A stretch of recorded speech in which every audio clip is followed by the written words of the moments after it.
मुझे ना सबसे ज़्यादा तब इस बात पर चढ़ती है कि जब कोई सोशल मीडिया की पोस्ट क्लिक बेट की वजह से मेरा काट दे। सिंपल मतलब मैं इस फील्ड का हूँ, लेकिन भाई साहब ऐसा कभी कभार कैप्शन या हेडलाइन लगाते हैं कि मैं भी कहता हूँ भैंस क्या ये क्या हो गया। तबरेज़ शम्सी का लेटेस्ट स्टेटमेंट तबरेज़ शम्सी का लेटेस्ट स्टेटमेंट उसकी हेडलाइन ये थी कि India can not win border Gavaskar trophy against Australia. अब मेरे जहन में इमीडिएटली क्या आया? मेरे जहन में आया भाई पागल तो नहीं हो गया। मैं कहा इसको मैं मना करता था वो बूट वाली सेलिब्रेशन मत किया कर। अब मतलब बूट तू कान के साथ लगा रहा है, ठीक है स्पोर्ट्समैन है, सारा कुछ होगा, लेकिन किसी ना किसी लेवल की तो बू नाक से तेरे दिमाग पर चढ़ती ही होगी। तो मुझे लगा कि भैया हल्की फुल्की बू जो है वो असर कर गई है अपना। इसने इतनी सेलिब्रेशंस वो बूट को कानों के साथ लगा के की है टेलीफोन वाली कि वो अब इसका दिमाग जो है ना वो इस किस्म की स्टेटमेंट्स देने पर मजबूर हो गया। न्यूज़ खोली तो उसमें लिखा था, उसने बेसिकली न्यूज़ खोली तो उसने वही वाली बात की थी जो मैं अक्सर करता हूँ कि इंडिया है क्या चांस है। इंडिया ने पिछली 4 बॉर्डर गवास्कर ट्रॉफीज़ अपने नाम की हुई हैं, 2 इंडिया में जीती हैं, 2 ऑस्ट्रेलिया जाकर ऑस्ट्रेलिया को मारी हैं, तो they have a really good chance.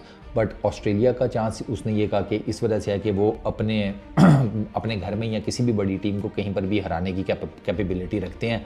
दोनों बड़ी टीमें हैं, दोनों के बीच में जो क्रिकेट खेली जाती है वो बड़ी एक्साइटिंग होती है, बड़ी एंटरटेनिंग होती है, तो देखने में मज़ा आएगा। कहा भैंस की आँख। ये स्टेटमेंट पढ़ने के बाद मैं सोच में पड़ गया। मैंने कहा इसमें कहाँ लिखा है कि इंडिया जो है वो हार जाएगा। उसने तो बेसिकली दोनों का चांस बराबर रखा है, 50-50 टाइप। ठीक है मेरा 50-50 नहीं होगा, मैं चीज़ों को ज़रा और हिसाब किताब में देखता हूँ। देखो पिछली 4 बॉर्डर गवास्कर ट्रॉफीज़ इंडिया के पास, 2 ऑस्ट्रेलिया में जाकर मारी। अच्छा इंडिया ऑस्ट्रेलिया की ठीक है मौजूदा जो फॉर्म है वो बहुत कोई एक्स्ट्राऑर्डिनरी नहीं है। अभी वेस्ट इंडीज़ वाले सूत कर गए हैं उनको। इसी 24-25 की जो साइकिल है इसमें वो शमार जोसेफ आपके सामने ही है। दूसरी इंपॉर्टेंट चीज़, मैं इंडिया को थोड़ा सा एज जो है ना वो इस वजह से दे रहा हूँ, ज़रा टेक्निकलिटी सुन लो। देखो भैया ऑस्ट्रेलिया का अगर कोई चांस बनता है ना, ठहरो वो कहाँ पर इन्होंने वो मैच खेलना है, पर्थ वाला तो ओपनिंग है, एडिलेड वाला।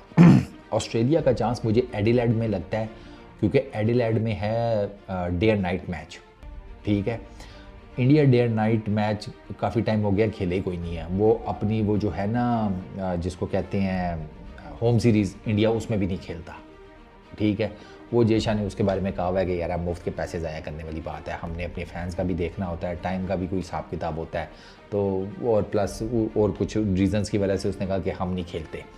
तो इंडिया खेला नहीं हुआ। ऑस्ट्रेलिया के पास मुझे लगता है कि अगर कोई एज हुआ ऑस्ट्रेलिया की विकेट्स की बेस के ऊपर मैं बात कर रहा हूँ, तो वो उनका एक एडिलेड वाले टेस्ट मैच में हो सकता है। ठीक हो गया, एडिलेड वाला हम कर देते हैं साइड के ऊपर, चलें उसमें ऑस्ट्रेलिया को एज दे देते हैं। पर्थ की विकेट, चलो मैं ना हालांकि इंडिया का हिसाब किताब अगर देखा जाए, चलो मैं कहता हूँ पर्थ वाला भी इनको अगर एक चांस हम दे देते हैं जस्ट फॉर दो के पर्थ में इंडिया की इतनी कोई बुरी परफॉर्मेंस है नहीं, बट स्टिल चलो लेट्स फॉर जिसे कहते हैं आर्गूमेंट की बेस के ऊपर। एमसीजी में बॉक्सिंग डे टेस्ट मैच है और लास्ट जो टेस्ट मैच है वो सिडनी में है। ठीक है मैं आपको एक बात बताऊं, ये 2 टेस्ट मैचेस अगर आप किसी ऑस्ट्रेलियन क्रिकेटर से भी पूछेंगे तो वो उसमें इंडिया को फेवर करेगा। वो इस वजह से फेवर करेगा कि सिडनी और ब्रिस्बेन में और भैया थोड़ा सा हम जोर लगा लेते तो इनके केस जीत जाते।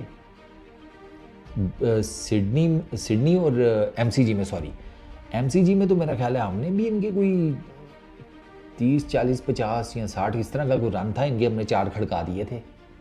वो ठीक है हम फिर उसके बाद कैपिटलाइज नहीं कर सके, लेकिन सिडनी और एमसीजी उसमें पाकिस्तान अपना चांस बना सकता था। पाकिस्तान के पास चांस था ये 2 टेस्ट मैच जीतने का, लेकिन चूंकि क्वालिटी ऑफ क्रिकेट वो लेवल उस लेवल की नहीं थी जिस लेवल की इंडिया की है। तो मुझे सिडनी और एमसीजी में इंडिया का बहुत पक्का ठक्का किस्म का चांस नज़र आता है कि वो इधर लिटा देंगे, क्योंकि उनके पास बॉलिंग अच्छी है ना, स्पेसर उनके पास अच्छे हैं। मतलब मैं बात कर रहा हूँ बुमराह की, अगर शामी भाई आ जाते हैं वो देख लो, सिराज देख लो, हाई पेस है, हाई पेस। ठीक है with quality line and length और वो मूवमेंट एंड सारा काचा माचा मिक्स करके। स्पिनर उनके पास अच्छे हैं, पटेल देख लो, कुलदीप देख लो, बाकी अगर कोई और हिसाब किताब बनता है, जड्डू शड्डू आ गए तो वो देख लो। तो अच्छा बैटिंग भी उनके पास अच्छी है, ये दोनों साजगार हैं, वो जिसे कहते हैं इंडियन स्टाइल ऑफ प्ले के हिसाब किताब में देखा जाए तो मेरे नज़दीक आई पर्सनली फील कि इन दोनों टेस्ट मैचेस में तो इंडिया का ज़्यादा चांस है। पीछे रह गया पर्थ, एडिलेड और ब्रिस्बेन। एडिलेड में मैं ऑस्ट्रेलिया को चांस दे देता हूँ जस्ट बिकॉज वो डे एंड नाइट मैच है। पीछे रह गया ब्रिस्बेन और अपना पर्थ। तो यार इस हिसाब से देखा जाए तो अगर एक भी मैच इधर की इंडिया इन दोनों जगहों में से किसी एक मैच में भी डोमिनेट कर गया तो उनके सीरीज़ को पकड़ने के चांसेस ज़्यादा हैं, ठीक है ना। और यही ग्राउंड्स हैं जहाँ पर वो 2 मरतबा ऑस्ट्रेलिया को 2-1 से मारकर आए हुए हैं। तो मेरा जो इसके ऊपर है ना एनालिसिस वो यही है जो मैंने आपके सामने रख दिया है। अगर इस हिसाब से देखा जाए ना बहुत ज़्यादा टेक्निकलिटीज़ में जाकर, ठीक है, वो जिसे कहते हैं कि ऑन द डे तो कुछ नहीं कहा जा सकता, लेकिन उससे पहले की जो टेक्निकलिटीज़ अगर हम उसको सामने रख कर देखें ना तो फिर मुझे लगता है कि आप इंडिया को एक अपर एज देंगे।